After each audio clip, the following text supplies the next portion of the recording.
जय हिंद साथियों, नमस्कार। Welcome to AJ science centre. आज हम आपके लिए ला चुके हैं साथियों क्लास 10th आरबीएससी चैप्टर 8 जीव जनन कैसे करते हैं, उसका लास्ट टॉपिक जनन स्वास्थ्य एवं गर्भरोधन। हाँ साथियों, काफ़ी ज़्यादा ये इंपॉर्टेंट है ये टॉपिक, और मैंने साथियों आपके लिए इस प्रकार से यहाँ पर बोर्ड पे लिखेंगे सारे टॉपिक कि साथियों 100% गारंटी देता हूँ आपको, अगर आपने ये वीडियो लास्ट तक देख लिया तो आप जनन स्वास्थ्य एवं गर्भरोधन से कुछ भी क्वेश्चन पूछा जाएगा बोर्ड एग्जाम में, उसका जवाब यूं दे देंगे साथियों, बहुत ही आसानी से दे देंगे, क्योंकि मैंने यहाँ पर सारे टॉपिक कवर कर लिए हैं इस मेन टॉपिक के। हाँ साथियों, ये चैप्टर है, इसमें आपको नर जनन तंत्र, मादा जनन तंत्र, काफ़ी प्रकार के टॉपिक दिए गए हैं। हम बड़े बड़े टॉपिक तो पढ़ लेते हैं साथियों, लेकिन कभी कभी क्या होता है, इन छोटे छोटे टॉपिक को नज़रअंदाज कर देते हैं, और यही है हमारी सबसे बड़ी गलती।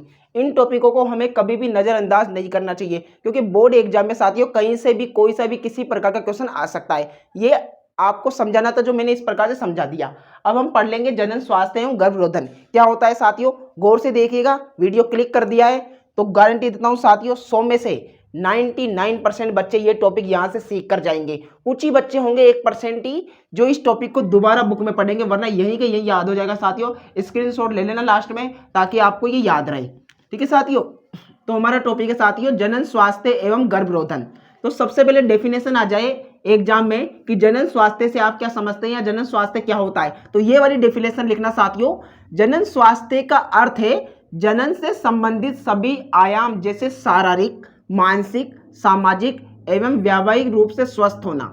मतलब साथियों जब जनन का समय होता है तो उस समय हम क्या होता है साथियों, इन सभी जो हमारी ये रूप है शारीरिक, मानसिक, सामाजिक एवं व्यवहारिक रूप से हमें स्वस्थ होंगे, तो उसे कह सकते हैं हमारा जनन स्वास्थ्य बिल्कुल सही है, या अर्थात स्वस्थ है। ठीक है साथियों, डेफिनेशन सिंपल सी है कि जनन से संबंधित सभी आयाम, जैसे कि शारीरिक यानी शरीर से, मानसिक यानी मन से यानी कि साइकोलॉजी साथियों, सामाजिक यानी समाज से, व्यवहारिक यानी अपने व्यवहार से सभी रूप से क्या होना, स्वस्थ होना, वही क्या कहलाता है, जनन स्वास्थ्य कहलाता है। कठिन है नहीं है, आशा करता हूँ समझ में आ रहा होगा। उसके बाद साथियों आता है रोगों का लैंगिक संचरण, कि मान लीजिए साथियों कि जनन स्वास्थ्य तो हमने पढ़ लिया कि स्वस्थ होना, लेकिन कभी कभी क्या होता है साथियों, जनन के समय लिंगों द्वारा ऐसा संचरण, ऐसे रोगों का संचरण हो जाता है जिनसे नर से मादा या मादा से नर तक पहुंच जाते हैं। यानी साथियों आपको पता है कि जनन क्या होता है, महिला और पुरुष के बीच लैंगिक संचरण होता है। ठीक है,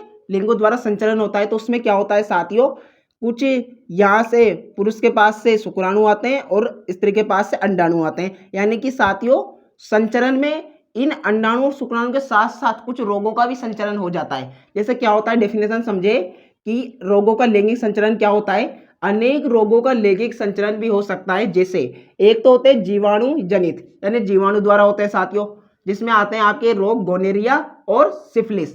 पूछ लेता है साथियों 1 नंबर के क्वेश्चन में कि रोगों का लैंगिक संचरण में जीवाणु जनित रोग का नाम बताइए। आपको नाम पता होना चाहिए, गोनेरिया और सिफिलिस आपकी बुक से लिए गए साथियों, ये 2 नाम आपको याद रखने होंगे। एक होता है साथियों विषाणु जनित। विषाणु जनित में क्या आएगा साथियों, एक तो मस्सा, आपको पता होगा ना साथियों ये मस्से वगैरह होते हैं, तो ये क्या होता है, ये भी विषाणु जनित होता है, जो कि लैंगिक संचरण के कारण होता है। एक आता है HIV एड्स, जिसको तो आपको आप भली भांति जानते होंगे। ये भी क्या होता है साथियों, लिंगों द्वारा संचरण से ही फैलता है, नर से मादा या मादा से नर में। ठीक है, उसके बाद आता है रोगों से उपचार। अब साथियों रोग होते हैं संचरण द्वारा, तो इनको उपचार कैसे होंगे, ये सभी 1-1, 2-2 नंबर के बहुत ही शानदार क्वेश्चन है साथियों, कहीं से पूछे जा सकते हैं। रोगों से उपचार, कंडोम, जिसको आप भली भांति जानते होंगे। कंडोम के उपयोग से इन रोगों का संचरण कुछ सीमा तक रोकना संभव है।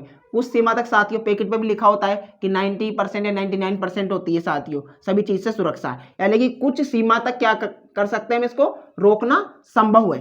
पूरी तरह नहीं रोक सकते, लेकिन कंडोम के उपयोग से हम इन रोगों का संचरण कुछ सीमा तक तो रोक ही सकते हैं साथियों। तो ये हो जाएगा इसका एक उपाय, जो कुछ सीमा तक ही रहेगा।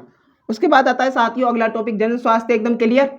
ठीक है, जनन स्वास्थ्य क्या होता है, रोग क्या क्या होते हैं और रोगों का उपचार क्या है। ठीक है, इस प्रकार से क्वेश्चन पूछ लेगा। उसके बाद है गर्भरोधन। गर्भरोधन क्या है साथियों, डेफिनेशन समझे। गर्भधारण को रोकना ही गर्भरोधन है, यानी पेट में, यानी कि गर्भाशय में महिलाओं के बच्चे को नहीं होने देना, यानी गर्भधारण को बनने ही नहीं देना ही क्या है, गर्भरोधन है। ठीक है, गर्भ को रोकना ही क्या है, गर्भरोधन है। गर्भधारण को रोकना ही क्या है, गर्भरोधन है। ठीक है साथियों, उसके बाद गर्भरोधन के प्रकार में साथियों फर्स्ट आता है यांत्रिक अवरोध, यानी कि रोकना, अवरोध मतलब रोकना, शुक्राणु को अंड कोशिका तक नहीं पहुंचने दिया जाए।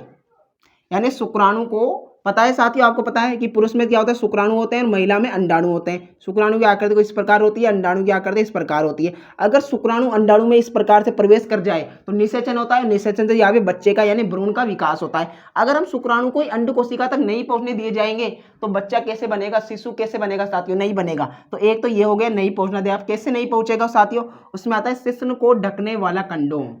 ठीक है साथियों, कंडोम को ढक देंगे तो जो शुक्राणु है वो उस कंडोम में ही रह जाएंगे, मादा के शरीर में प्रवेश नहीं कर पाएंगे। उसके बाद योनि में रखे जाने वाले सर्वाइकल केप। ठीक है साथियों, ये भी योनि में रखे जाते हैं, मादा में सर्वाइकल केप होते हैं साथियों। ठीक है, तो ये तो हो गए यांत्रिक अवरोध, यानी कि शुक्राणु को अंड कोशिका तक पहुंचना ही नहीं दिया जाए। उसके बाद है रासायनिक तकनीक। रासायनिक तकनीक के साथ आपको पता होगा क्या जाएगा, मादा में अंड को न बनने हेतु ली गई दवाइयाँ।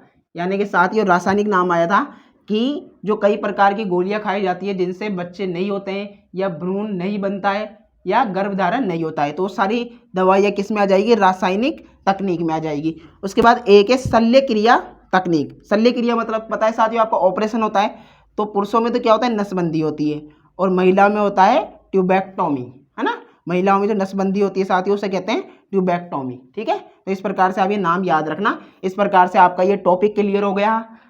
क्लास 10 चैप्टर 8 जीव जनन कैसे करते हैं का जनन स्वास्थ्य एवं गर्भरोधन आपका टॉपिक एकदम क्लियर हो गया। इसमें से इस प्रकार के क्वेश्चन उठेंगे साथियों, या तो पूछ लेगा जनन स्वास्थ्य क्या होता है, परिभाषा बताओ, या जनन स्वास्थ्य में जो रोगों का लैंगिक संचरण होता है वो किस प्रकार होता है, या लैंगिक संचरण के रोगों का उपचार कैसे होता है, गर्भरोधन क्या होता है, गर्भरोधन के प्रकार बताओ। और साथियों इसमें पूछ सकता है गर्भरोधन की से बचने के उपाय वगैरह, तो आप सब इसमें है। ठीक है साथियों, आशा करता हूं साथियों आज का वीडियो आपको पसंद आया होगा और समझ में भी आया होगा। ऐसे ही वीडियो देखने के लिए चैनल को सब्सक्राइब कर दे, बेल आइकन को प्रेस कर दे ताकि आपको आगे भी ऐसे वीडियो मिल सके। अगर कुछ भी समझ नहीं आया साथियों कमेंट बॉक्स में कमेंट कर दे कि आपको कौन सा टॉपिक समझ नहीं आया, वो मैं आपके लिए क्लियर कर दूंगा और अच्छा प्रयास करेंगे आपके लिए बेस्ट लाने का। धन्यवाद साथियों, जय हिंद जय भारत, पढ़ते रहिए आगे बढ़ते रहिए। जय हिंद जय भारत।